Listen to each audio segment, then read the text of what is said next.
بسم اللہ الرحمن الرحیم۔ All India Muslim Personal Law Board کے صدر حضرت مولانا خالد سیف اللہ رحمانی دامن برکاتہ، محترمہ جلیسہ سلطانہ یاسین صاحبہ، کنوینر خواتین All India Muslim Personal Law Board, محترمہ ڈاکٹر قدوسہ سلطانہ صاحبہ، محترمہ حفصہ اختر صاحبہ، رکن All India Muslim Personal Law Board, secretary All India Muslim Personal Law Board محترم جناب قاسم رسول الیاس صاحب، رکن پارلیمان محترمہ ڈاکٹر فوزیہ تحسین خان صاحبہ، رکن پارلیمان مولانا محب اللہ ندوی صاحب، جناب ضیاء الدین نیّر صاحب صدر کل ہند مجلس تعمیر ملت، شہ نشین بتشریف فرما معزز حاضرین اکرام، میری عزت دار ماں اور بہنوں، میں آپ تمام کا شکر گزار ہوں کہ آپ لوگ اپنا قیمتی وقت نکال کر All India Muslim Personal Law Board کے شعبہ خواتین کی جانب سے ایک احتجاجی جلسہ آج یہاں پر منعقد کیا جا رہا ہے، وقف بچاؤ دستور بچاؤ کے عنوان سے۔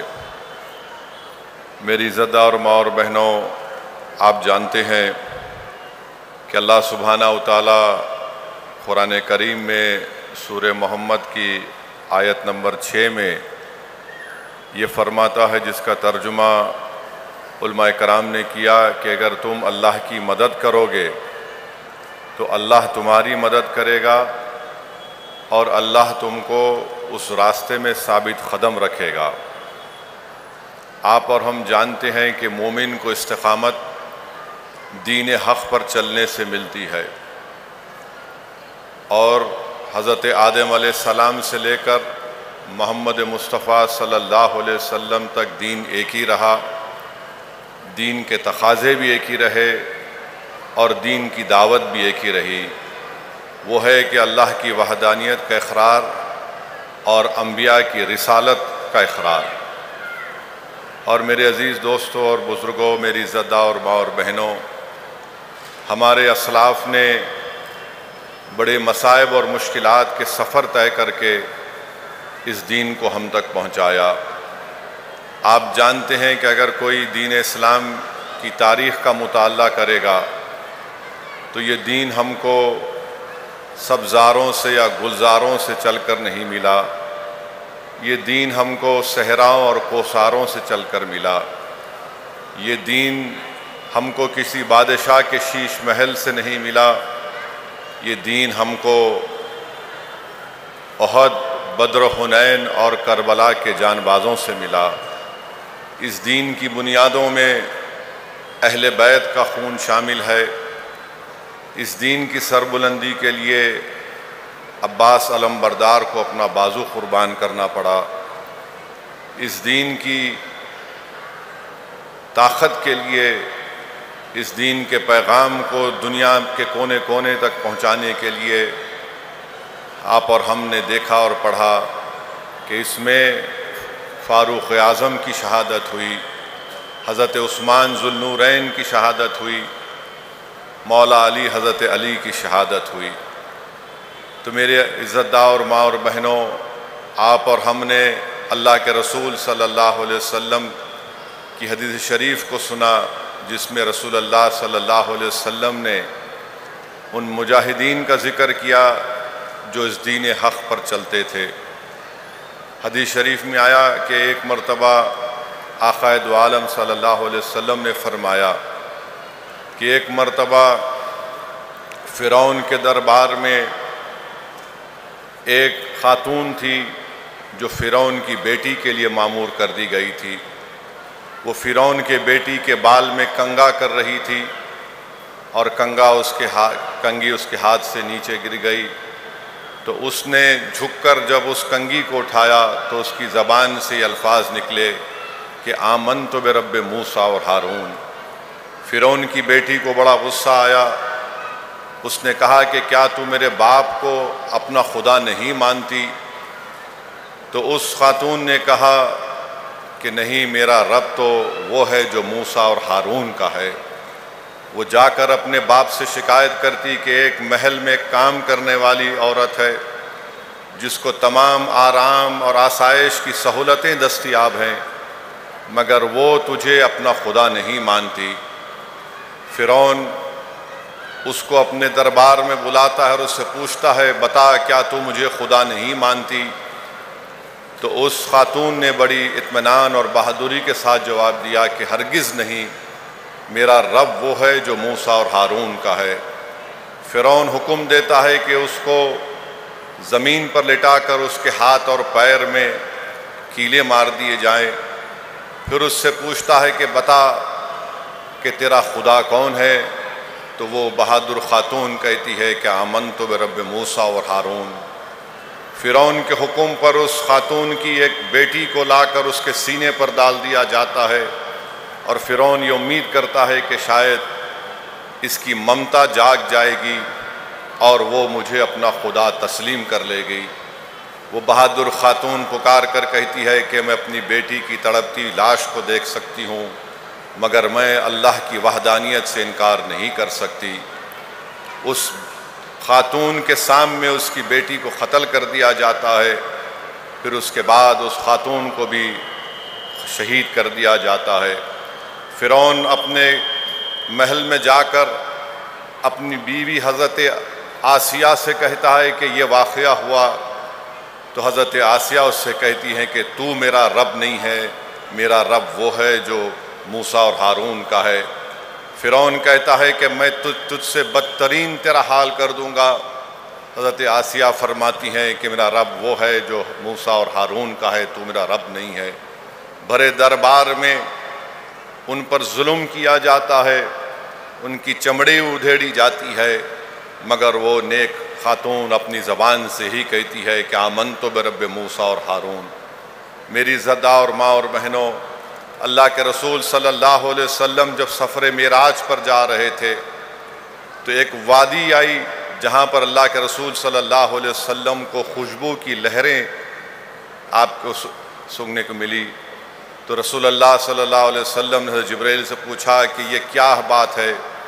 تو حضرت جبرائیل نے فرمایا کہ فرعون کی دربار میں وہ بہادر خاتونوں کی خبریں یہاں پر ہیں جہاں سے اس طرح کی خوشبو کی لہریں آ رہی ہیں۔ تو یہ دین حق جو ہم کو ملا ہے اسلام، یہ کسی بادشاہ کے شیش محلوں سے نہیں ملا ہے۔ آپ اور ہم جانتے ہیں وہ ایک صحابی رسول کا واقعہ جن کا نام زبیر بن عوام ہے، جن کو اسلام قبول کرنے پر ان کے چچا خالد بن نوفل نے ان کو ایسی تکالیف دی کہ ان کو ایک چٹائی میں لپیٹ کر اس میں دھواں دے دیا گیا، اور اس کے باوجود بھی انہوں نے کہا کہ میں دین اسلام کو چھوڑنے والا نہیں ہوں۔ ان کے چچا ان سے کہتے تھے کہ چھوڑ دے اسلام کو، اور ان کو مارا گیا۔ انہوں نے دین اسلام کو نہیں چھوڑا۔ حضرت فاروق اعظم حضرت عمر بن خطاب کے پاس ایک خاتون کام کرتی تھی، آپ نے ابھی تک اسلام کو قبول نہیں کیا تھا۔ ایک کام کرنے والی خاتون کا نام حضرت لبینہ تھا۔ فاروق اعظم کو جب معلوم ہوا کہ انہوں نے اسلام کو قبول کر لیا تو عمر بن خطاب نے اس لبینہ سے کہا کہ تو اپنے آبائی دین کو چھوڑ کر اسلام کو قبول کر لی۔ پھر اس کو بے انتہا مارا، اور جب تھوڑی دیر کے لیے رک گئے تو حضرت فاروق اعظم نے اس سے کہا کہ میں اس لیے نہیں رکا ہوں، تجھ پہ رحم کرنے کے لیے تھوڑی دیر آرام کروں گا اور پھر تجھے ماروں گا۔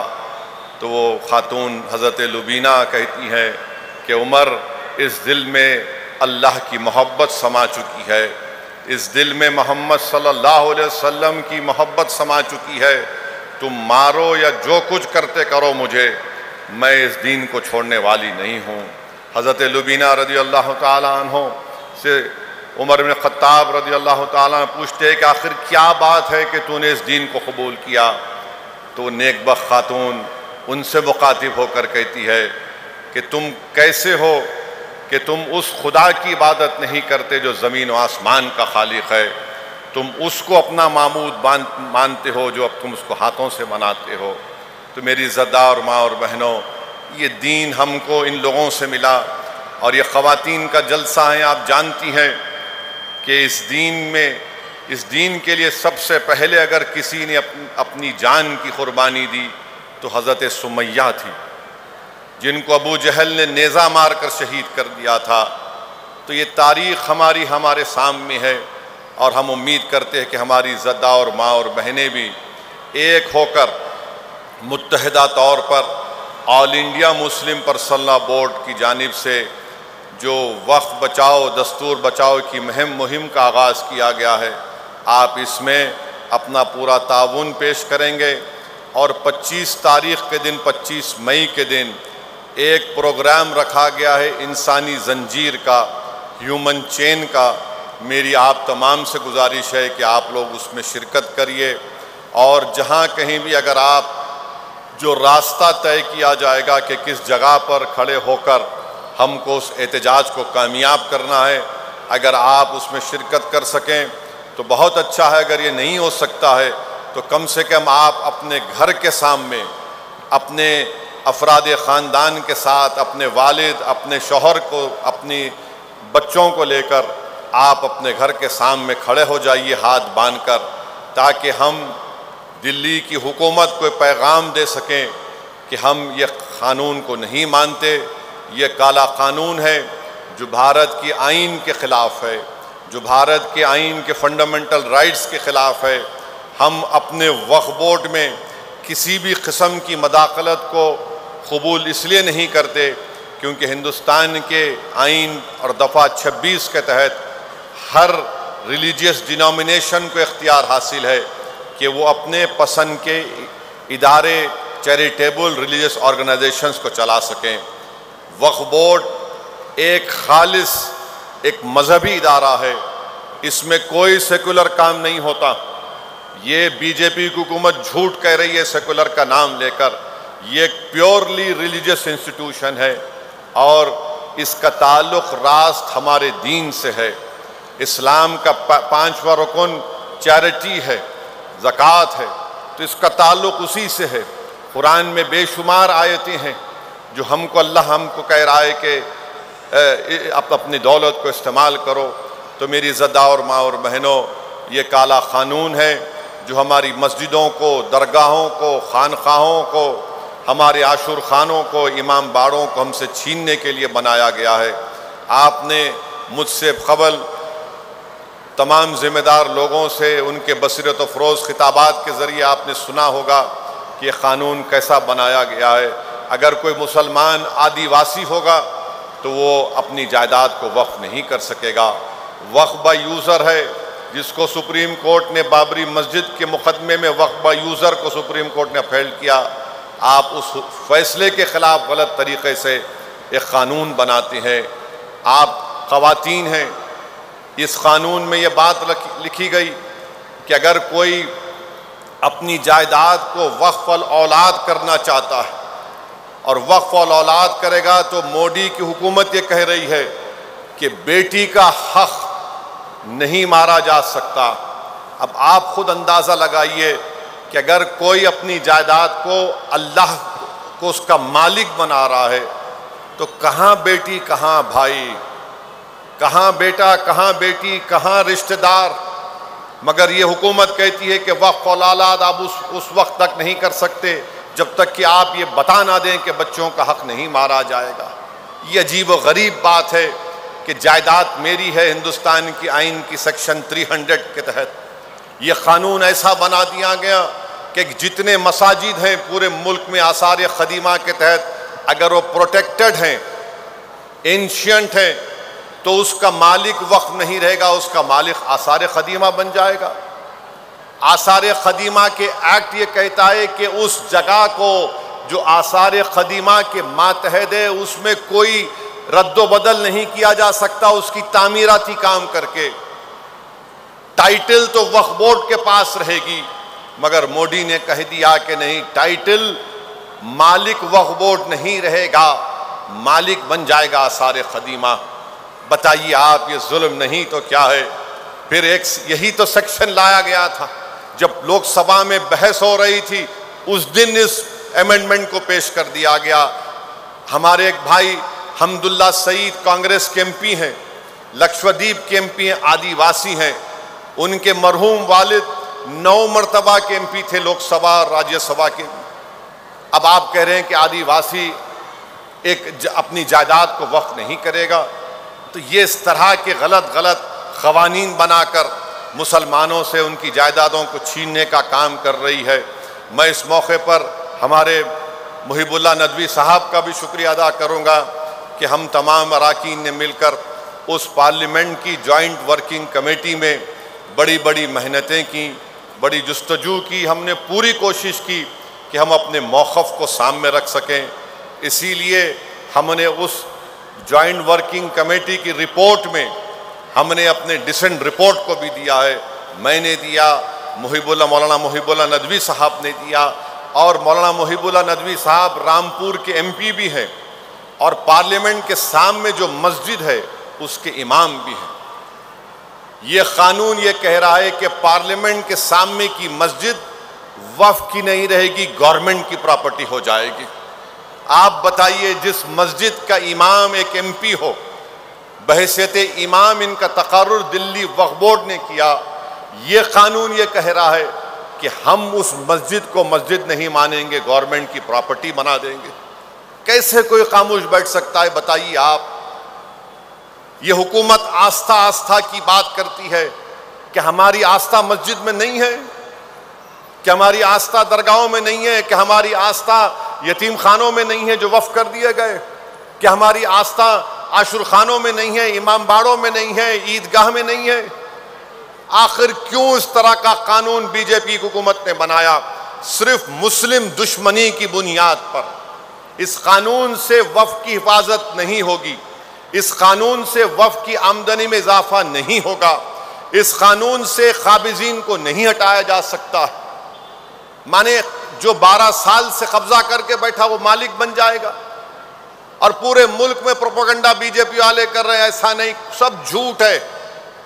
یہ قانون صرف بنایا گیا مستقبل کو سامنے رکھ کر۔ اگر یہ قانون رہے گا تو یاد رکھیے، آر ایس ایس کے پاس ایک لسٹ ہے جو ان کا ماننا یہ ہے کہ تاریخ کے کسی وقت میں مساجد نہیں تھے، کسی اور کی عبادت گاہ تھی۔ تو صرف ان کو کرنا یہ ہے کہ کلیکٹر کے پاس جا کر ایک درخواست دینا ہے کہ یہ مسجد نہیں ہے، اور کلیکٹر انکوائری آرڈر کرے گا۔ اس کے بعد سے جب تک انکوائری کی رپورٹ مکمل نہیں ہوتی وہ وقف کی جائیداد نہیں رہے گی۔ آپ سن کر کہہ رہے ہوں گے کیا بات کر رہے ہو، انکوائری پہ میں اپنی مسجد کو کھو دوں گا؟ جی ہاں، اگر کلیکٹر کے پاس کوئی شکایت کرے گا تو انکوائری پر آپ مسجد کھو دیں گے۔ جب تک کہ انکوائری مکمل نہیں ہو جاتی کلیکٹر انکوائری آرڈر کرے گا، آپ انتظار کرتے رہیے۔ کوئی بھی جا کر کمپلین کر دے گا۔ یہ بولتے ہیں پورٹل، ارے پورٹل کیا ہے؟ پورٹل پہ بھی چڑھانے سے پہلے کوئی کمپلین کر دے گا۔ آپ نے ایک سیکشن بنا دیا، اس میں ہمارے داؤدی بورا مسلمانوں کو بدنام کرنے کے لیے داؤدی بورا مسلمانوں نے کہا کہ ہم کو اس قانون کے تحت مت لائیے۔ ہمارے پاس دائل مطلق کا ان کے پاس ایک کنسپٹ ہے، مگر ان کو استعمال کیا گیا۔ کیوں استعمال کیا گیا؟ یہ بات ذہن نشین کر لیجئے کہ مودی کی حکومت نے داؤدی بورا کو اور کھوجاؤں کو اس لیے اس قانون میں لایا، اس کے 2 مقصد تھے۔ ایک مقصد کہ کھوجا مسلمان، ان کا ایک یتیم خانہ وقف تھا جس کو ہندوستان کے سب سے دولت مند آدمی نے وقف کی جائیداد کو 20 کروڑ روپے دے کے خرید لیا۔ آج بمبئی میں سب سے بڑا عالی شان عمارت جو ہمارے ملک کا سب سے دولت مند آدمی ہے، اس نے اپنا گھر بنایا تو یتیم خانے پر بنایا جو وقف کی جائیداد تھی۔ اس کو بچانے کے لیے آپ نے کہا کہ کھوجا بھی ان کا وقف ہوگا۔ کیوں ہوگا؟ کیونکہ انہوں نے ایک وقف ٹرسٹ کے تحت اس کو بیچ دیا تھا، تو اس کی ٹائٹل کو لیگلائز کرانے کے لیے مہاراشٹرا کے 2 سی او لکھ کر دیے کہ یہ وقف کی جائیداد ہے۔ تو مودی نے قانون کے ذریعے اپنے دوست کو مدد کر رہے ہیں. اور یہ جو ہمارے داؤدی بورا کہہ رہے تھے کہ نکالو، ان کا نام لے کے سیکشن 2C لائے اور ان کو ہی وقف بورڈ میں شامل کر لیے. تو یہ ان کی شرارت نہیں ہے بلکہ ایک منصوبہ ہے. آپ اندازہ نہیں کر سکتے کہ ہم اور محب اللہ صاحب جب اس کمیٹی میں تھے تو کمیٹی کے چیئرمین نے اپنے اختیارات کا اس طرح استعمال کیا کہ ایک ایسی تنظیم کو بلایا کمیٹی کے سامنے. اس کمیٹی کے 3 لوگوں پر ٹیررزم کے مقدمے چل رہے ہیں، بلکہ 2 کو سزا بھی ہوئی. اس آرگنائزیشن کے 3 لوگوں کو بم بلاسٹ میں، جو مہاراشٹرا میں بم بلاسٹ کیے تھے، ان کو بلایا گیا. آپ بتائیے اس کا کیا تعلق؟ ایسے لوگوں کو بلایا گیا. محب اللہ صاحب کو میں پہلی مرتبہ غصے میں دیکھا. ریٹائرڈ ہائی کورٹ کے ججز ہیں، ریٹائرڈ لا یونیورسٹی کے وائس چانسلر ہیں، اور جب ہم ان سے پوچھے کہ یہ بتائیے کہ 5 سال مسلمان ہونے کی شرط کا مطلب کیا ہے، جب میں نے یہ ریٹائرڈ وائس چانسلر جو لا یونیورسٹی کے، تو ان سے پوچھا کہ بتائیے محترمہ، اگر کوئی 5 سال تک نہیں دے سکتا تو کیا 5 سال تک دوسرے مذہب کو دے سکتا ہے؟ تو محترمہ جو ریٹائرڈ وائس چانسلر ہیں لا یونیورسٹی کے، انہوں نے کہا ہاں بالکل وہ دے سکتا ہے کسی عبادت گاہ کو. میں نے پوچھا پھر مسجد کو نہیں دے سکتا؟ بولے نہیں، مسجد کو نہیں 5 سال تک. میں نے کہا کیا یہ دوسرے دھرموں میں ایسا ہوتا ہے کہ 5 سال تک تم اگر کسی دھرم کو مانتے، کیسے بتائیں گے کہ مثال کے طور پر آپ خاتون ہیں، آپ وقف کرنا چاہ رہے ہیں، کون آ کر دیکھے گا کہ آپ دین پر چل رہے نہیں چل رہے؟ کون طے کرے گا؟ اور انگریزی کا ورڈ ہے کنٹروینس لکھا آپ نے، کہاں سے طے ہوگا؟ مقصد کیا ہے کہ چھین لینا. بلکہ وہ محترمہ جاتے وقت مجھے ایسی غلط الفاظ میں، ان پارلیمنٹری لینگویج میں مجھ پر ایک تانا مار کے گئے. اس وقت محب اللہ صاحب اٹھ گئے، مجھے ان کو بڑی مشکل سے روکنا پڑا، ورنہ ماحول کچھ اور ہو جاتا وہاں پر. تو بہرحال یہ چیزیں ہیں آپ کو باخبر کرنے کے لیے، آپ کو باشعور کرنے کے لیے یہ کوششیں All India Muslim Personal Law Board کی جانب سے کی جا رہی ہیں. آپ کثرت سے دعا بھی کریے کہ اللہ سبحانہ و تعالی ہم کو اس مقصد میں کامیابی دے. یہ ہمارا احتجاج اس وقت تک جاری رہے گا جب تک کہ یہ کالا قانون واپس نہیں لیا جائے گا. کیا آپ اس کے لیے تیار ہیں؟ کیا آپ ہاتھ اٹھا کر بتائیے آپ اس کے لیے تیار ہیں؟ کیونکہ اگر آپ تیار ہیں تو آپ کی اولاد تیار ہے. اگر آپ تیار ہیں تو آپ کے گھر میں آپ کے مسٹر ہسبینڈ بھی تیار ہو جاتے ہیں. تو اس لیے بہت ضروری ہے کہ ہم سب مل کر اس کالے قانون کے خلاف جمہوریت کے دائرے میں رہ کر ہم اپنے احتجاج کو جاری رکھیں. اور ہم اپنی حکومت سے میں آخر میں مطالبہ کرتا ہوں کہ پہلگام کا واقعہ ہو کر 1 مہینہ ہو گیا، وہ 4 دہشت گرد اب تک نہیں پکڑے گئے. ان کو پکڑنا ضروری ہے، جنہوں نے ہماری بیٹیوں کو بیوہ کیا، جنہوں نے ماؤں کی کوکھ سے ان کے اولاد کو چھین لیا. ہم حکومت سے یہ مطالبہ کرتے ہیں کہ ان 4 دہشت گردوں کو پکڑیے. 1 مہینہ ہو چکا ہے، ان کو پکڑنا ضروری ہے.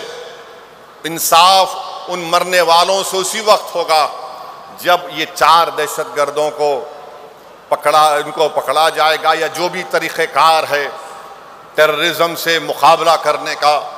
یہ ٹیررسٹ ہیں جنہوں نے جو پڑوسی ملک سر آئے آ کے یہ تمام چیزیں کی. میں پھر سے آپ تمام کا شکریہ ادا کرتا ہوں. اللہ ہماری ان تمام کوششوں کو قبول کرے. وآخر دعوانا الحمدللہ رب العالمین.